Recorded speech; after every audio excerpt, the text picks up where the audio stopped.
હરણી road પર ચાલતી car બની અગનગોળો, સમયસર બહાર નીકળતા પરિવાર બચ્યો।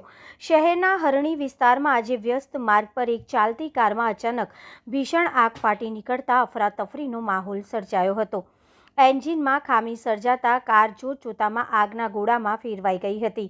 જોકે મુસાફરોની સમય સૂચકતાના કારણે મોટી જાનહાનિ ટળી હોવાનું જાણવા મળ્યું છે। પ્રાપ્ત વિગતો અનુસાર એક પરિવાર કારમાં સવાર થઈને હરણી રોડ પરથી પસાર થઈ રહ્યો હતો ત્યારે અચાનક બોનેટમાંથી ધુમાડો નીકળતો નજરે પડ્યો હતો। સ્થિતિ સમજી ડ્રાઈવરે તાત્કાલિક કાર રસ્તાની બાજુમાં ઊભી રાખી દીધી હતી। કારમાંથી લોકો ઉતરે તે પહેલાં જ આગે વિકરાળ સ્વરૂપ ધારણ કર્યું હતું, જેના કારણે આસપાસના લોકોમાં ભયનો માહોલ છવાઈ ગયો હતો। ઘટનાની જાણ થતાં ફાયર બ્રિગેડને પણ બોલાવવામાં આવી હતી અને આગમાં કાબૂ લેવાના પ્રયાસો હાથ ધરાયા હતા। સદનસીબે આ ઘટનામાં કોઈ જાનહાનિ થઈ નથી, પરંતુ કારને ભારે નુકસાન પહોંચ્યું હોવાનું જાણવા મળ્યું છે।